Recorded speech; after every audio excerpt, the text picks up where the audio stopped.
ว่าอ้ายนบมือขอบบุญขอบคุณทั้งไอ้ยาจะดีเพิ่นที่เพิ่นมีน้ำสิน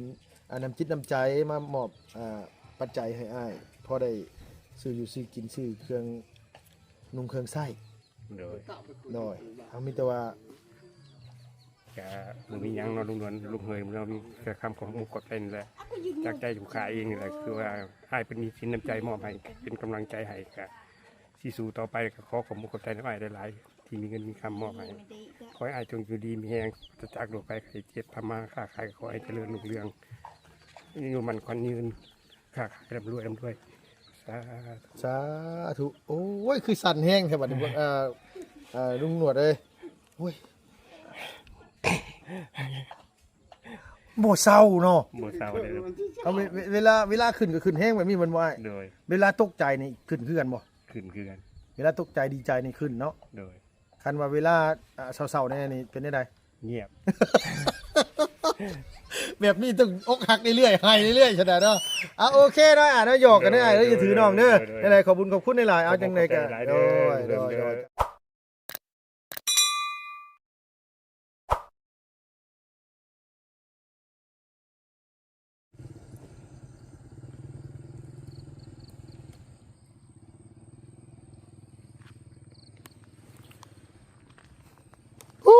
พี่น้องเอ้ยเนาะ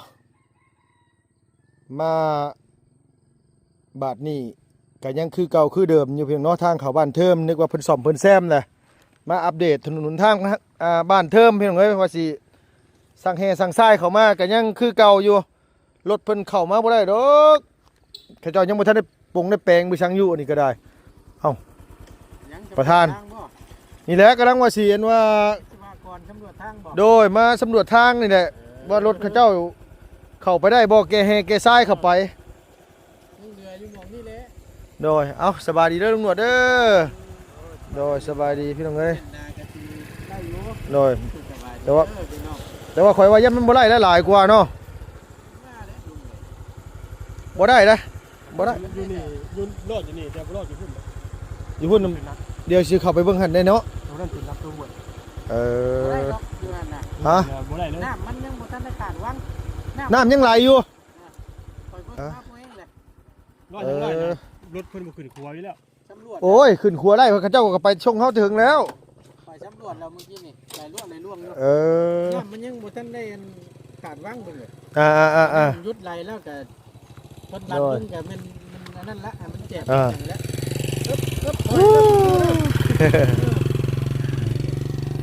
โดยคุณครูนี่เมียนะบอกดีว่าผัวนะทั้งผัวทั้งเมียเหรอวะมันเป็นคู่นะผัวแล้วน่ะไปสอนอยู่เทอมใหญ่อ๋อผัวแล้วน่ะเมียน่ะสอนอยู่น่าสิอยู่บ้านเทอมน้อยนี้พี่น้องเอ้ยนี่เด้อจุดแรกเด้อพี่น้องเด้ออันคันสิผ่านนี่ได้แต่ว่าอยู่ให้จังได๋ก็บ่ผ่านเนาะยังอยู่บ่ต้องไปให้พี่ให้น้องเบิ่งนํกันได้ว่าเดี๋ยวเพิ่นสิว่าเฮาผัดวันประกันพุ่งจะน้อยเฮ็ดอันเฮ็ดนี่ว่าคันบ่ได้ก็มีแต่ว่าสิถามน้องพรใหม่ระหว่างห้องน้ำกับให้ลุงไปจ้างรุดหน้าให้สิเอาตัวใดเอาแบบนั้นดีกว่าข่อยว่าโอ้คักโดนแล้วคำรุดหน้าน่ะเนาะเอาดีได้ดุงเอ้ยเห็นดีน้ำยุตัวนี้ก็โดยคันว่าตัวนี้มันยากอีหลีนี่ข่อยเชื่ออยู่ว่าน้องเพิ่นดำเนินชีวิตได้อยู่ดอกมันบ่มีห้องน้ำก็ได้เนาะลุงหนวดเนาะไปจ้างน้องให้น้องกันว่าไทยรุดให้รุดหน้าจะว่าใครกลัวบ่จักพี่น้องเอ้ยถ้าว่ารุดตัวนั้นนี่ก็โอ้เฮ็ดแปลงเป็นให้เป็นหน้าเป็นขั้นจับเจือนั่นคักลุงเอ้ยโดยมันก็คงสิได้มันก็สิมันคงกว่าอันนี้อยู่เนาะมันคงกับการใช้ชีวิตอยู่ว่าเรื่องของน้ำในนี่มันก็จำเป็นบ่แต่ดีเลี้ยงได้แต่ว่าเอาตัวน้ำเฮ็ดเบิดปีที่ซ่าได้ข้อหาสอบชอบนึงได้5สอบปีนี้นะป๋อเบิ่งน่าจะสิคุ้มกินว่าซะจังว่าน่ะโดยถ้าว่าเฮ็ดเป็นให้เป็นขั้นจับเจือน้ำตังนั่นเฮาก็น้องหน้าน้องก็เพียงอยู่ได้แม่นค่อยเห็นดีน้ำยุตัวนี้มีแต่ว่าไปเอาแต่ละปีโดยนั่นน่ะมันก็สิไข่กว่าแม่นแปลงให้มันจับเจือลันใจลันเป็นคันใหญ่ๆเนี่ยเนาะใหญ่ๆเนี่ยโอ้ยฝนตกมาน้ำกังน่ะกักอยู่โดยไปสาวดุงหนวดไปตอนนี้มันยากหลายๆข่อยสิไปคุยกันอันนี้ใหม่ก่อนไปถ่ายพี่น้องเพิ่นเบิ่งน้ำไปให้พี่ให้น้องเบิ่งให้ FC เพิ่นเบิ่งข่อยเบิ่งแล้วจริงๆได้ข่อยถ่ายเพิ่นเบิ่งโดยบางเทื่อข่อยก็โดยเอาไปถ่ายอยู่ทางเด้อโดยเมื่อยหัวจิตหัวใจนะประธานเด้เพิ่นคอมเมนต์มาแต่ละเทื่อโอ้ยถนนทางหาแต่แห้งนี่พี่น้องเอ้ยนี่น่ะ ลุงก็บ่ได้มาแต่เหิงนี่ล่ะบางเทื่อก็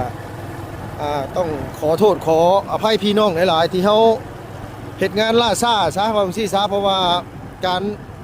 เอาสิ่งของเข้ามามันบ่สะดวกสบายคันเป็นไม้เป็นตอกนั่นแล้วแต่เหิงแล้วพี่น้องเอ้ยอันนี้มันเป็นแฮเป็นทรายเป็นบล็อกเนาะลุงหนวดเนาะเป็นปูนนี่อย่างซี่นะปูนนี่ไล่อยู่แฮทรายนี่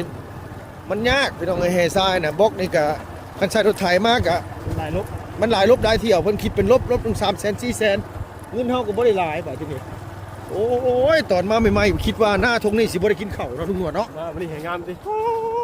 งามกูชดหน้าดำพี่น้องเอ้ย เจ้า เบิ่งแหน่พี่น้องเอ้ยถนนทางแบบนี้น่ะนี่ปุ๊บฮึบโอ้ รถผม ย มาปั๊บนั่นปั๊บขวมมาเติมน้ำมันซิ เออ แต่ว่าเพิ่นเอาซิสลอถ่า แกไม่บิ๊กบ่ แม่น อ๋อนี่ดิพี่น้องเอ้ยเบิ่งลุงสิลงไปให้พี่เห็นลองมาเบิ่งกันเบิ่งลุงหนวดจอดก่อน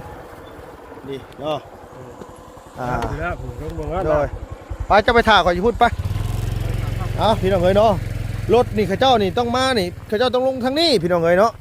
ข้าเจ้าบ่ขึ้นนะทางลุงหนวดไปอันว่าพูดนั่นเป็นหยังข้าเจ้าจังบ่ขึ้นว่าแต่พี่น้องเพราะว่ามันนักหลายครัวนะมันเก่ามันห้างมันผุมันพังมันสิ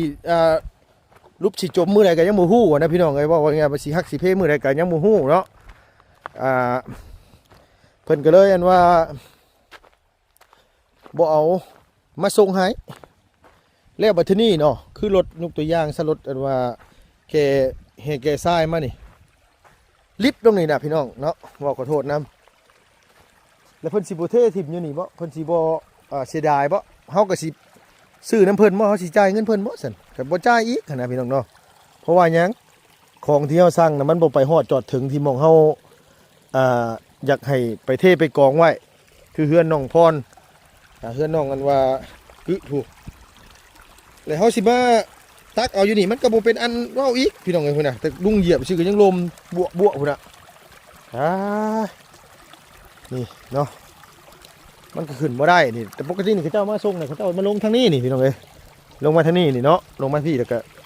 อันนี้เขาเจ้าก็เอาขึ้นพุ่นพอไปที่นี่นะมันยังบ่ได้อยู่มันยังไปมาหาสู่บ่ได้แล้วก็เพิ่นก็บ่มาส่งลุงก็ติดต่อเพิ่นอยู่อันนี้ก็มาให้พี่ให้น้องเห็นน้ำกันได้อตัวนี้เด้ออันครัวตัวนั้นน่ะเขาเจ้าบ่คืนพี่น้องเอ้ยเบิ่งที่ได้สภาพครัวแบบน่ะไผสิคืนพี่น้องเอ้ยเนาะจ้ะรถเป่ารถธรรมดานี่นักล่ำตันนี่เนาะเขาเจ้าก็ไปได้แต่แห่กระซ้ายนี่มันนัก 3-4 ตันเขาเจ้าสิกล้าไปบ่พี่น้องแบบนั้นน่ะไปได้แต่รถไทยแบบนั้นแหละนะเนาะมันไปบ่ได้พี่น้องเอ้ยเนาะอยากให้พี่น้องเข้าใจกันนี่เด้อจังได๋ก็ขอโทษขออภัยพี่น้องหลายๆที่เพิ่นคอมเมนต์เข้ามาบอกมาว่ามาเตือนนี่แหละเนาะพี่น้องขอบคุณหลายๆแต่ว่าลุงก็เฮ็ดให้น้ำบ่ได้เพราะว่ามันหาแต่สีแห้งๆนี่พูดแล้วพี่น้องเอ้ยคันว่าจังซั่นจังซี่ก็มีแต่ว่าลุงสิไปเว้ากับรถฟอร์ดเขาเจ้าเรื่องปรับให้ไถนาพี่น้องสิเห็นดีนำบ่คันเห็นดีๆนำก็คอมเมนต์เข้ามาเบิ่งนำกันเนาะลุงหนวดเนาะ โดย ไปปรับให้ปรับหน้าให้อีหล่าเพิ่นก็ได้ ส่วนตัวลุงหนวดก็ถือว่าดีน้ำอยู่ เนาะ เพราะว่าตัวเขาคือตัวสำคัญ โดย อย่างหน่อยถ้าเป็นไฮน่านี่ มันก็ต้องได้หลายเนาะ3-40ซอบเนาะ บ่ฮอดกับ20หรือ20ปลายที่3ทิ่มก็โอเคดีกว่า โดย ปีนี้ได้5ซอบ 5ซอบ โดย เพราะว่าเรื่องของน้ำของได้นะครับว่าจำเป็นว่าจำเป็นแต่ โดย คือ มันบ่ได้จำเป็นสำข้าวสำน้ำสำเครื่องอยู่เครื่องกินเฮานี่เนาะ อย่างหน่อยก็ยังว่าไงน้องผมเคยใส่ชีวิตอยู่กับปลากับดอกนี้แล้ว โดย ง่ายๆนะครับ ห้องอันว่าน้ำในใส่ซอยก็มีแล้วเนาะตัวนี้เนาะ แมน พี่น้องเอ้ย นี่สมมติว่าปั๊บไปปั๊บหน้าเนี่ยแหละเราที่ใหญ่จะดีเราอยากคุยกับซอยเรื่องของหน้าของพวกกัน ว่าอีกเรื่องหนึง ว่าอีกเรื่องนึง โดยมันน่ะตกแรงมาได้เฮ็ดให้ได้บ่เฮิมจังซั่นจังซี่เนาะหรือว่ามาทางใดก็ตามแต่ไล่ห้องน้ำห้องในก็พอบ่ต้องเฮ็ดเฮือนครัวก็ได้อย่างซี่ก็แล้วแต่ตัวนี้ก็ได้มีแต่ว่าลุงสิเข้าไปถามน้องเพิ่นน่ะก็ลุงสิโทรถามอ้ายเพิ่นว่าสิเห็นดีนำบ่ว่าปรับให้ปรับหน้าให้น้องคัน คันน้องว่าเลือกเอาปั๊บให้ปั๊บหน้าลุงก็เสร็จตัวนั้นให้คันว่าเลือกเอาห้องน้ำเฮาก็เสร็จห้องน้ำให้ก็แต่ว่าก็ซ่าแน่พี่น้องเอ้ยโดยเอาจังได๋ก็ไปรุ่นไปชมไปเชียร์เบิ่งน้ำกันพี่น้องเนาะว่าสิมีหม่องใดอีกแน่มันอันนี้ฮะเนาะโดยเดี๋ยวลงยางก่อนมึงแน่พี่น้องเอ้ยหม่องนี้ก็ได้ขนาดรถจักรก็ยังแบบว่าหาทางหมุนทางนี้ไปน้ำแคมคันไทยนะเนาะวาสนาพี่น้องเนาะมึงแน่ถึงทางมาลิฟต์ลงนี่ค่าอยู่นี่ก็พอดีแล้วไรเทอันว่าทางให้กับเจ้าพอดีเนาะได้กราบสบายดีเด้อสบายดีพ่อแม่พี่น้องคุณยายจะดี FC บัดสุขุสุคนสวัสดีและก็สบายดีอีกรอบหนึ่งนะพี่น้องไปพี่น้องเอ้ยมียังหลายจุดหลายหม่องอยู่ที่มันยังบ่สะดวกสบายในการเข้ามาหาสู่แกเครื่องแกของมาให้ทางน้องพรเฮาเนาะนี่เพิ่นแปลงก็บ่ลุงหนวดอยู่นี่ก็ได้ นี่ว่า ยังแน่เนาะ ลงได้อยู่แต่เนี่ยก็ได้อยู่แต่มันเล็ด มันแน่นนี่เนาะแต่ขึ้นครัวพี่เนี่ยเพิ่นบ่ขึ้นพี่น้องเอ้ยครัวนี่ก็บ่ง่ายว่ามันหนักบ่ได้พี่น้องเนาะเพิ่นต้องลงพุ่นตัวนี้ทั้งนี้น่าจะได้อยู่ตัวนี้น่ะแต่ว่าบ่ได้เด้รถนี่แกทรายน้ำหนักมัน โดยน้ำหนักมันเข้ามาโดยเพิ่นบ่อยากเสียงนะพี่น้องเอ้ยเนาะมีแต่ว่าให้เข้าใจนํกันแหละนี่แหละทั้งนี้ก็เพิ่นบ่ทันได้แปลงปานใดคันว่ารถเขาเจ้ารถแกไม่บิ๊กบ่แกไม่อยู่ค่าเข้ามาได้นั่นบ่ย่านบัดนี้น่ะได้ก็ได้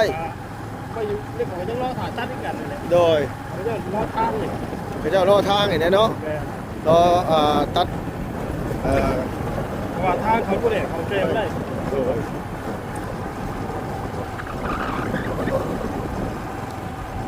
พี่น้องเอ้ยเฮ้ยเขามาถึงเลยนะพี่น้องบันเทิมนี่ก็ได้มาล่าสุดนี่ก็โอ้ยหลายเดือนนะได้แต่เป็นซื้อใหม่ก็ต้องพัด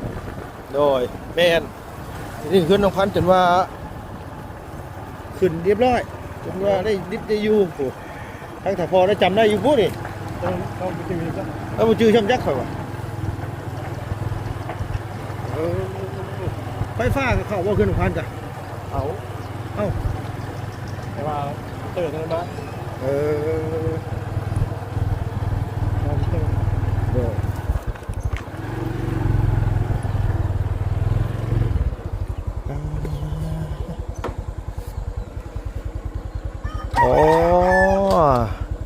อันเฮือนเมนตู้นี่คืออันว่า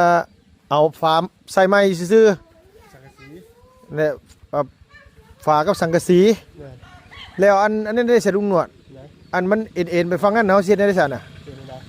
มันคือจากเอ็นไปฟังงั้นบ่เห็นบ่โอ้ยเพิ่นเมื่อยปั๊บแหละมันบ่ได้มันมันเป็นน้ำดินบ่โอ้ยเฮือนมันเสียทรงหลายมันปั๊บเป็นอื่นน่ะแก้บ่ได้ง่ายได้ดิน่ะมันเสียนี่ลายเลยเนาะไม่แก้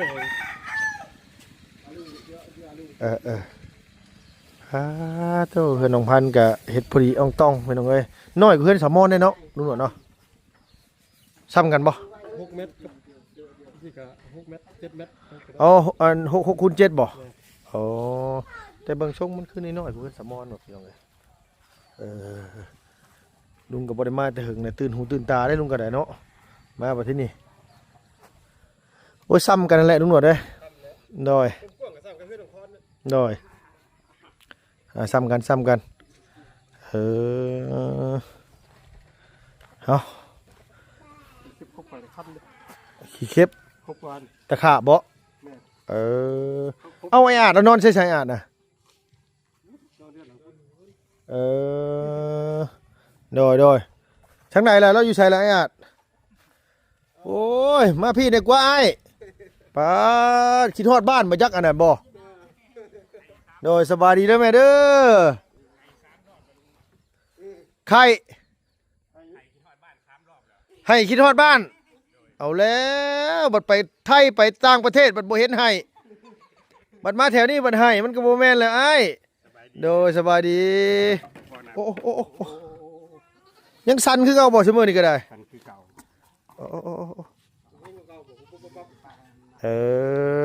อโดยให้ใช่ไหมย่อน่ะ ให้และกินหอดบ้าน เอาแล้ว ปลาไว้4 คืนหรือ3 คืน 4 คืน เขาป้าไว้อยู่ผู้เดียวน่ะ โดย น้ำตาพังยาว น้ำตาพังยาว ๆไม่ห้างไม่ใหม่แถวนี้กับบ่มีว่าพอได้ก่อพอได้อ้อยได้หยังเอาอันนี้นะ ๆบ่เศร้าได้ขบวนลูกอม คันเป็นลูกอมนี่บ่เศร้าเนาะ โดย ต้องลูกอมอย่างเดียว แต่ลูกอมอย่างเดียว เอาแล้วพี่น้องเอ้ยให้คิดฮอดบ้านเมื่อฉันว่าคิดฮอดเซโนจักมือเนี่ยเพิ่นสิขึ้นมาบัดนี้เพิ่น ขึ้นมามื้ออื่น ขึ้นมามื้ออื่น โดย เอาก็พอดีแล้วสนะพี่น้องเอ้ยเนาะคันสมมุติว่ามีรางวัลปลอบใจปลอบหยังนี่สิเศร้าอยู่บ่ให้มื้อแรงนี่ เศร้าอยู่ เศร้า คันมีรางวัลปลอบใจนี่เศร้าเนาะ เศร้าอยู่ เอาแล้วเป็น เว้า คนเว้าง่ายแน่นะ อ๋อเป็นคนเว้าง่ายคุยง่ายแน่ โดยเว้าง่ายหมู่เอาหยังอ้อยก็หยุดนะว่าง่ายเนาะ ก็อยู่ คันไม่ห้างไม่ใหม่นี่บ่เศร้า บ่เศร้าเลย นอกจากลูกอมกับแนวอื่น เดี๋ยวอื่น โดยมาอยู่นี่จักอาทิตย์แล้วอ้ายขอจะถามหน่อยเจ้า อาทิตย์ที่3แล้ว อาทิตย์ที่3แล้ว โดย หลังนี่ก็อ้ายบ่เป็นคนปรับนี่ โดย โดยเฮือไม่ตู้นี่มันเสียทรงหลายเนาะมันก็เลยปรับยากแน่เนาะ คันว่าสิอยู่ก็อยู่บ่ได้เสาตัวนี้มันสิขาดยันงานเขา มันเป็นได้อ้าย มีสิหักเด้อเสาตัวนี้ เสาตัวนั้นมันสิหักเนี่ยมันขาด จะมันขาด ว่าง่ายก็คือคันเฮาปรับหลายโพดก็ยันมันเป็นไปแนวอื่น โดย แต่ว่านี่ก็ไล่เดี๋ยวมั้งเนาะ พอดีทำเฮ็ดได้ โดยสำเร็จได้เนาะ โดย กับภายภาคหน้าไปกับบ่ยากหยังดอกให้อีเมลแล้วซื้อเสามาอีกจัก3เสาข้างตั้งค้ำทั้งนั้นไว้ วิธีแก้นึกว่าลื้อไหมบ่ได้ลื้อไหมเนาะปรับปรุงใหม่ใส่หลังคาใหม่ใส่แป้นใหม่เอา เส้นใหม่ โดยย้ายไม้เส้นโดยตอนนี้ ใหม่เขาฟ้าใหม่หลังคาใหม่ อ่า พัดลมใหม่ โดยอันงานต่อไปเฮือนไผสำนี่ไอ้ เพิ่นไปตู้6 ปีนี่ เฮือนย้าย6 ปีแล้วเนาะ โดย เริ่มลงมือเฮ็ดได้ยัง กันยังอยู่ว่าบ่เกิน2 มื้อ3 มื้อข้างห เอ น้า บ่เกินอีกมื้อ2มื้อนี่เนาะ โดย สร้างเพิ่นสิมามื้ออื่น โดย โอ้ยมาเลยเห็นมะพร้าวอ่อนน่ะคิดฮอดเมียได้พี่น้องเอ้ยหลายคือกันนะเฮาก็เกือบ3 อาทิตย์ได้บ่ได้เมื่อใกล้เมียนี่โดยมาแต่ ให้ที่ดู ฮะ บ่ได้ให้ ซุมื้ออ้ายเอ้ย ให้คือกัน ให้ซุมื้อ เออ ให้ที่ฮอดเมียดีว่าให้จังได๋ ให้คิดฮอดเมีย เออใส่ยาตลอดเนาะ โอ้ยคันหมู่ว่าให้ซุมื้อน่ะว่าหมู่ใส่ยาตลอดว่าเจ้าของให้3 มื้อแล้วว่าซั่นว่าโอ้ยบ่ได้มานี่เป็นบ่าวโสดคือเจ้านี่บ่ได้เบิ่งไผมองไผว่าทางนี้น่ะ มันบ่มีผู้มองเฮาอะนะเอามองอยู่ โอ้ยอยอ่านได้พี่น้อง โด โอ้ ย บ่หยอกคนโสดสิเป็นอย่างน้อยเนาะ โดย โดยเอาอันนี้ก็คือรอแต่เฮือนไปตู้อัน6 ปีหัน โดย แล้วหันกันจังว่าอีกเทื่อนึงเนาะ เดี๋ยวก็ว่าอีกทีหนึง โดยโอ้อยู่บ้านเทิมนี่ก็บ่ได้เข้ามานี่แต่หึงเติบได้นั้น ตั้งแต่ลุงอาจเข้ามานี่ ยังไม่ได้ ลุงเพิ่มมาเลย เนาะ ก็เห็นมามื้อนี้ แต่หึงได้พี่น้องเอ้ยบ่ ยัง แต่ก็ ฝุ่นมื้อนี้ลง ตั้งแต่เฮือนไปตู้อันว่ายังเป็นหลังอันนั้นอยู่มาบัดนี้จนเปลี่ยนแล้วบัดนี้โดยน้ำในได้ไปตู้ได้มีใส่น้ำเขาอยู่บ่น้ำเจาะในบ่มีบ่ไฟฟ้าได้เข้าน้ำเขาได้บ่เข้าแต่เฮือนน้องพันธุ์นี่บ่บ่เป็นหยังดอกต่อจากเฮือนน้องพันธุ์ลงมานี่ก็ได้ดอกสิยากไปสั่งเด้โดยเอาพี่น้องเอ้ยอันนี้ก็พอดีว่ามาพอให้อาจพอดีเอาลุงหนวดมานี่แน่ได้ยินข่าวว่าให้3 มื้อ4 มื้อคือว่าโพดว่าเดือแท้นี่บ่ไปให้เนี่ยได้คือว่าคักว่าแน่แท้อันคนปล่อยให้ก็คือว่าปล่อยให้คักแน่แท้เนาะพี่น้องเนาะพ่อน้องกันพันกับบ่ได้ยั่วได้อ้อยบ่เจ้าเป็นคนบ้านนี้ก็สิมันประมาณรุ่นเล่าเข้าเดียวกันบ่มีบ่ไม่ห่างไม่หมายพ่อได้แบบว่าไปยั่วเขามาแน่ชื่อลูกอมมายั่วไอ้อาดแน่เป็นหยังเห็นว่าก็ดีเนาะเอาพี่น้องเนาะเป็นการเป็นงานเลยบัดนี้ก็พอดีว่าทางไอ้หักลุงทางไอ้ใหญ่จะดีอยู่ทางอเมริกาพอดีว่าเพิ่นเห็นว่าทางทีมงานของไอ้อาดเหตุการณ์เหตุงานรวดเร็วแล้วก็ งามเนาะพี่เนาะเว้าไปเป็นกันเองแล้วก็เว้าง่ายแล้วก็เลยว่าอยากมีน้ำจิตน้ำใจมาเป็นสินน้ำใจให้ทางเขาไอ้อาจพี่น้องไอ้สร้างเพิ่นแต่ว่ามื้อนี้พ่อไอ้อาจผู้เดียวมื้อนี้เนาะไอ้เนาะโอ้อันนี้สั้นดีใจดิสั้นแบบใดสั้นแบบใด สั้นปกติ สั้นปกติปัญหาว่าดีใจกับสั้นแห้งเนี่ย สั้นแฮงนี่ก็คือลุงเห็นที่ผ่านมา แต่ว่ามันอันนี้นี่คือปกติบ่ซั่นนี่ มันแบบมันยุดไปยุดได้ลง เมื่อกี้นี่อย่างมากคือหยุดเนาะ โดย เวลามันขึ้นก็ขึ้น โดย คอยฮู้แล้วมีเรื่องตื่นเต้นได้มีเรื่องตื่นเต้นได้นี่เริ่มสั้นแล้วโดยสวัสดีเด้อแรง สบายดี โดยเอ้ามื่นตามาอยู่บ่ซั่นน่ะ นึกว่ารับตามาได้เมื่อกี้นี่บ่เห็นตาพอดีว่าไอ้ใหญ่จะดีทั้งไอ้ฮักลุงพี่น้องเนาะผู้เพิ่นอันว่านี่แหละว่าสิให้ลุงกันมาเฮ็ดห้องน้ำเลยในให้อีหลาพรค่ำกับน้องพรเฮาหันนำไปเนาะเดี๋ยวไปนี่แหละเพิ่นก็เห็นว่าทางไอ้อาจทางทีมงานเพิ่นสดซอยทางทีมงานใส่บุญเฮามาต่างคนต่างซอยต่างคนต่างอาศัยกันแล้วเพิ่นก็มีน้ำจิตน้ำใจสินน้ำใจมามอบให้อ้ายเพิ่นก็เลยให้น้องเขามาหาโดยทางอ้ายเพิ่นก็บ่ได้ออกชื่อเสียงเรียงนามดอกพี่น้องเอ้ยเนาะคนเดียวกันกับเฮ็ดเฮือนสาวมอนนอนอุ่นหั่นแล้วก็เอิ้นสาวค่ำในห้างเลี้ยงเดียวเฮาหลายคู่หลายคนน่ะก็หลังคาเฮือนน้องพรกับแม่นอ้ายเรามาหลายทางที่อ้ายรถสดรถซอยเนาะพอดีว่าเพิ่นนั้นว่าให้ลุงมามอบเงินให้พอได้เศร้าให้แต่บ่แม่นของอ้ายผู้เดียวได้อย่าพอดีใจได้ ที่ได้ว่าแม่นเบิดเลย บ่แล้วสั่งว่าแท้ก็มีหุ้นชวนหุ้นหยังนำแน่เป็นหยังเห็นว่าก็ได้ นี่แต่ก็ดีใจลุงเอ้ยไปเยี่ยมมาย่ามีสื่อก็ดีใจได้ฝากคนช่วยคือดีใจ พอดีว่าอ้ายเล่าเด้อฝากเงินมาให้น้อง300 ดอลลาร์แต่ว่า100 ดอลลาร์มันได้2 ล้านกับ40,000 เพิ่นหักไปเดี๋ยว12 ล้านเงินเหรียญก็ลงอีหลีเลยพี่น้องเดี๋ยวยอมรับว่าเงินเหรียญลงลุงก็บ่ได้รับเงินเหรียญแต่โดนแล้วตกใจคือกันป๋อจาก100นึงน่ะ2 ล้าน2 ล้าน2เนาะลุงหนวดเนาะตรงช่วงมันขึ้นคักกันเนาะ2 ล้าน2แสนแล้วมาเหลืออยู่2 ล้านกับ 80,000แล้วมาเหลือ2 ล้านกับอันว่า40พี่น้องเอ้ยแล้วเพิ่นก็อันนี้เดี๋ยวลุงก็เลยว่าเหลือคนละ2 ล้านเด้อเด้อ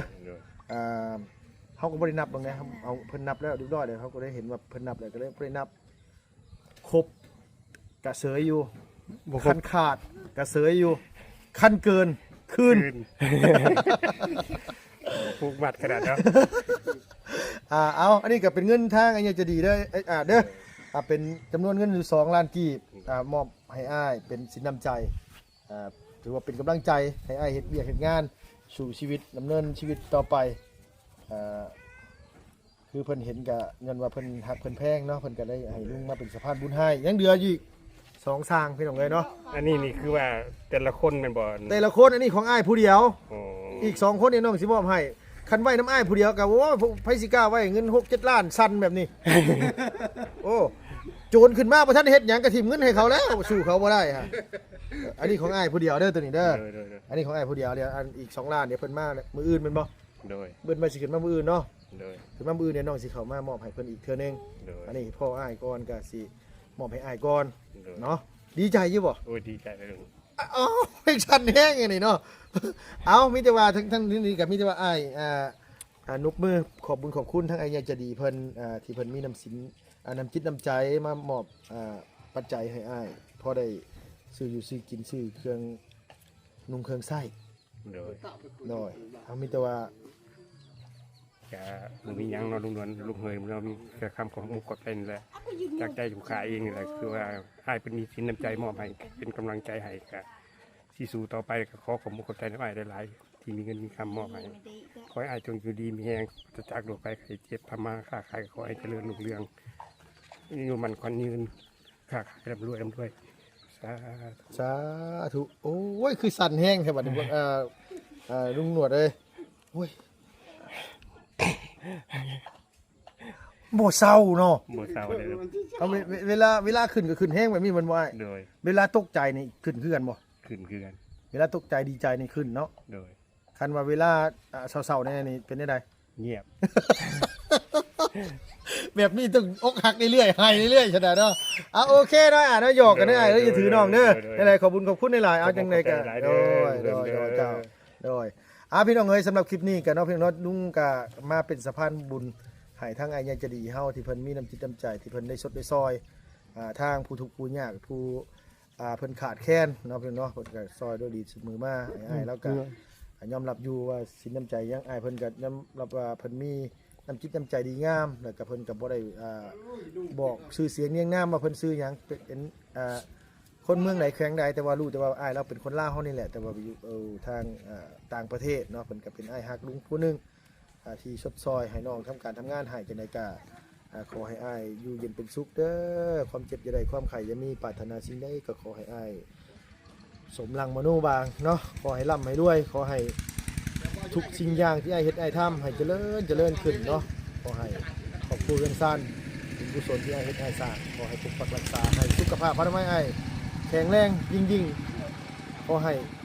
ครอบครัวเรือนซ่านร่ำรวยอย่าเจ็บอย่าจนเด้อสาธุพี่น้องเนาะโดยพี่น้องเอ้ยสำหรับคลิปนี้ก็คือลุงว่าวหั่นแหละเนาะถ่ายมาแต่ถนนหนทางแต่ทางเข้าเลยมื้อนี้เรื่องของน้ำของในเฮือนน้องพรก็ฟังมาอีกเทื่อนึงแล้วลุงสิเข้าไปถามเบิ่งว่าระหว่างห้องน้ำกับให้ลุงแปลงให้ไถนาให้เพิ่นอยากได้แนวใดคันว่าเพิ่นอยากเฮ็ดโดยที่เฮ็ดปีนึงได้เข้า5สอบ6สอบนี่ก็ตามใจเอาห้องน้ำให้ก็ได้พี่น้องเนาะคันไปปรับหน้าให้แล้วก็เอารถไถพอน้องพันธุ์ไปไถไปคาดไปลำนี่ก็สิได้เข้าหลายกว่าได้น้องลุงหนวดเนาะ โดย ถ้าติดตามเบิ่งนี่ลุงสิถามน้องมึงอีกว่าเทื่อนึงว่าสิให้ลุงไปแปลงหน้าให้บ่หรือว่าสิให้ลุงกันว่าเฮ็ดห้องน้ำให้เงินนำลุงก็มีอยู่จำนวน 40,000 กับ 700 บาทยังบ่ได้ขาดได้หายไปใส่พี่น้องเอ้ยนี่ก็อยากให้พี่น้องเขาอกเข้าใจนํกันเนาะแต่ว่าสำหรับลุงนะเอาความเป็นอยู่ดีกว่าเอาเรื่องปากเรื่องท้องคันปรับให้แปลงหน้าเรียบร้อยแล้วมันเป็นให้เป็นอันนี้ไปแล้วฝนตกมาน้ำอยู่น้ำขังกันลำให้ลำหน้าเข้าไปมันก็สิได้เข้าได้น้ำหลายขึ้นก็สิพออยู่พอกินขึ้นนะเป็นเนาะขอบคุณขอบใจ FC หลายๆเนาะเป็นเนาะที่เขามารับมาชมจังได๋ก็ขอบคุณหลายๆที่เขามาติมาเตือนเขามาเป็นกำลังแรงใจเด้อบ่ลืมบุญลืมคุณเนาะเป็นเนาะสำหรับคลิปนี้ไปเด้อบ๊ายบายเด้อเป็นเนาะสบายดีเด้อเนาะเนาะ โดยสบาย อยู่ดีมีแห้งเนาะไปพี่น้องเอ้ย